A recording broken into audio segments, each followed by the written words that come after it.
All right, so let's shift from that for a bit. Let's go over to Paramount Plus for a while. So, Sure. Ricardo, season three, Star Trek Lower Decks.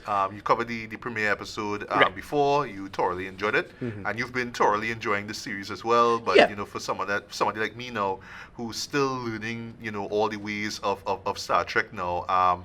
I know that there's going to be, and I remember you already mentioned that there's a lot of deep cuts in it.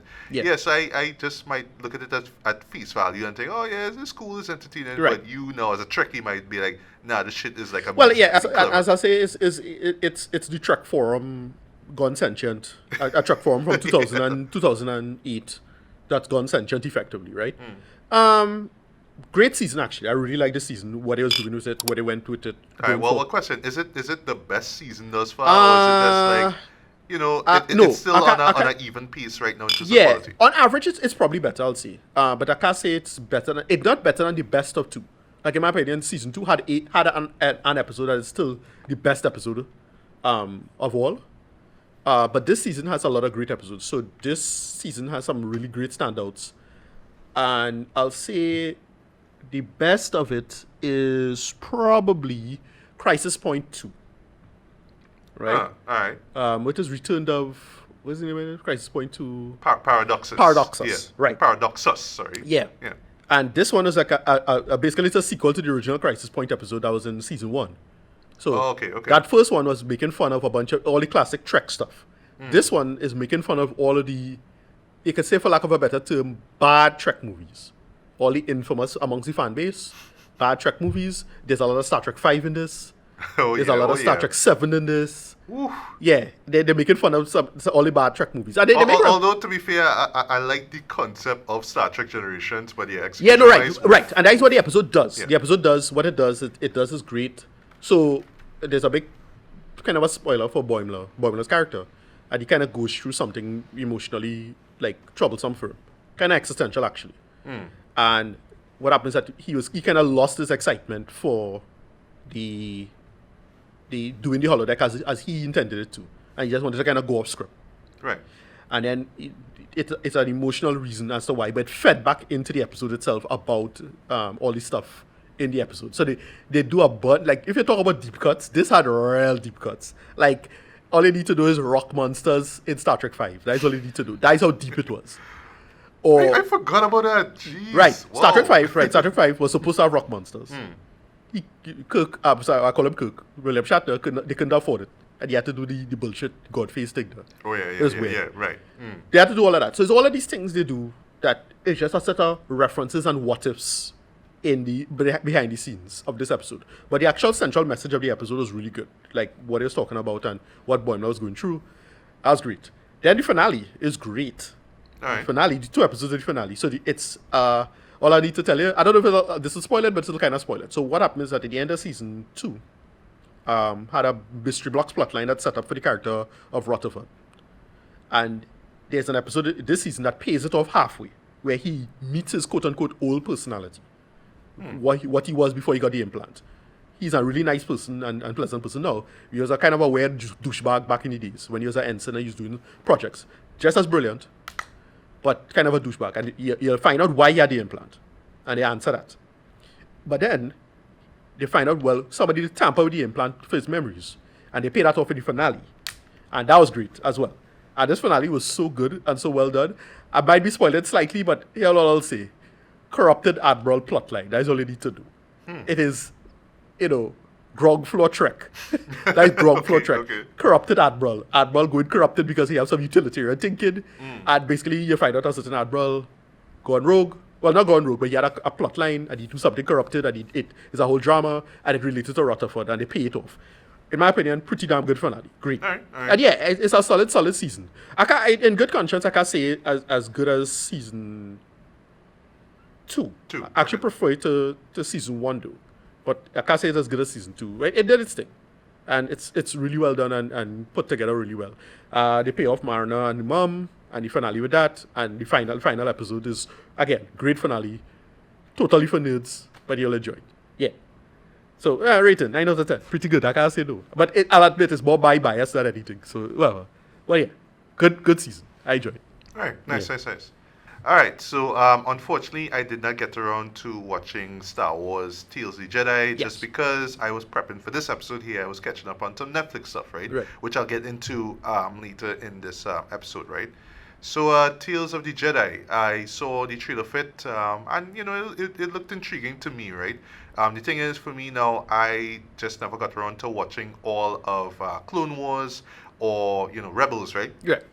So while I did notice that the animation, was reminiscent of those shows, yeah, I just never got around to watching those shows out in their entirety, right? Right. So but Star Wars, right? So I just trust that when if I once I go into it, I'd be at least familiar with who the characters are and the conceits and all that kind of stuff. So I wouldn't need to have to do a little bit, do a set of digging up to remember who's who and what is what, right? Yeah. But again, just didn't get around to watch it. But you checked it out, Ricardo. So yeah, take it Right. away, So Tales of Jedi. unfortunately I watched this instead of what you was also watch. Yeah. I didn't. Again, it's just time at unfortunate. Right. But yeah, no, this was it's basically like a kind of new pitch. They're pitching a new show almost, right?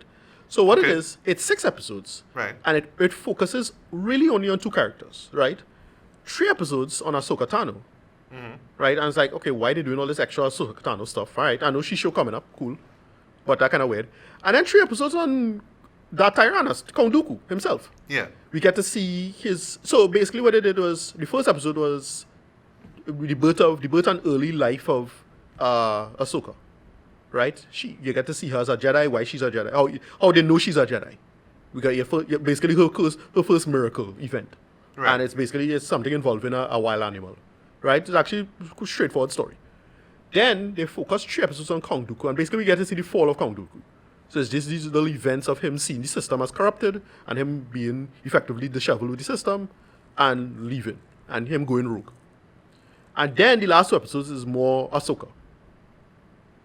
Alright, we get to see Ahsoka's quote-unquote real Jedi tests, and then a final story involving the death of Princess Amidala. Well, Senator Amidala. That is, what's she name? Yeah. In Natalie episode- Portman's character. In episode 3. Yeah. Episode 3. And how it's designed and shot, it's like, it feels like deleted scenes from the prequels. That's how they feel. Okay. Okay. So it have one episode that straight up, I have a couple episodes that straight up have Yaddle as a character. Anyone knows who Yaddle is? She's the female Yoda character who apparently doesn't talk like Yoda for some reason, so it's unique to Yoda. And that's it. But you get to see and it's basically the death of Yaddle. It's like, okay, the events of they just fill up a bunch of stuff. Like, well, he was there as part of the Jedi when, episode 1 was going on.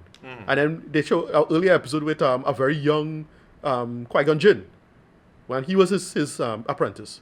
Like, all right. Yeah. That's- From what you're telling me, it kind of reminded me of the first season of Bad Batch, where Right. Bad Batch was like right after Order 66 Right. was thing in from episode Right. 2. So, yeah, Let's see and- what's going on there now. Yeah, and I think a bunch of it is just filling up stuff to have it make more sense a little bit. So, like, why she survived against all the troopers. Why, what we call Ahsoka. Ahsoka, good point. Yeah. Right, they have a whole episode more or less explaining that. That whole episode, I think episode, 5, I think? All right. That explains that complete thing. I'm like, okay. And then the Count Dooku thing was interesting, like, oh, what happened to Yaddle? Because this female Yoda character disappeared all of a sudden. Okay, we find out what happened to her. Right? Yeah, that is about it. It's short and sweet. I enjoyed it for what they were, but they just feel like more like pitch episodes for something bigger, maybe.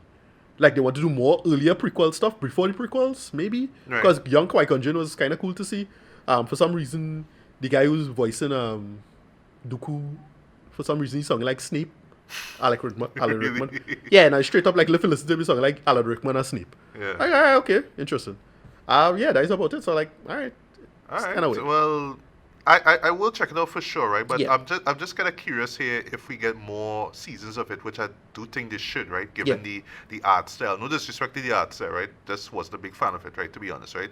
But now I'm wondering now because if you remember, we had Star Wars Visions, I believe it was last year. Right. I didn't even know if you'll get the second season of that. But I think that with Tales of the Jedi we might get more, but I feel it might be centered on other characters, from the prequels themselves, Right. So I don't know.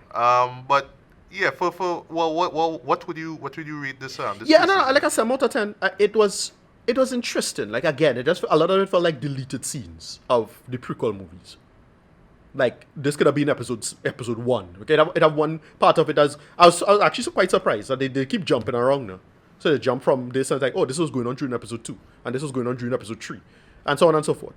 I'm like, all right, and I'm not sure if the continuity makes sense because like I always felt that he went rogue long before Qui-Gon got an apprentice. I always felt like that, but like no, apparently not. He went rogue way after that. So okay, they answer that. So all right, cool. But that's about it. It doesn't really do anything all that special. It's still well made. I think I like the animation for what it is. It's pretty cool. Voice acting solid. All them thing. But it's weird. Like I don't know. It's kind of unclear why this is made. And the only explanation is, well, they're doing a. I thought you was gonna see Dave Filoni for a sec, you know. No, yeah, well, no. Dave Filoni just doing another like pitch for a new show. Like they want to do a whole show. Like so they're trying to there's trial and error stuff. So us a new Ahsoka show maybe, but like her show coming up, her live action show coming up. So I'm not sure. I'm not sure why this is like. There's more questions. Who is this for? Yeah, well, it's not bad, you know. Right. But like, why is this made? I don't get why is this made. Anyway. Well, in closing now, is it worth checking out though, or is it's it like short. It's short. just stick to live action? No, it's short enough. It's short enough to it worth your time. I think it's because it's short enough. It's just 6 episodes, and each of them is like 15 minutes. All right. Shorts, very short. So like, alright, moving on. Okay. Yeah. All right, moving on then. Yeah.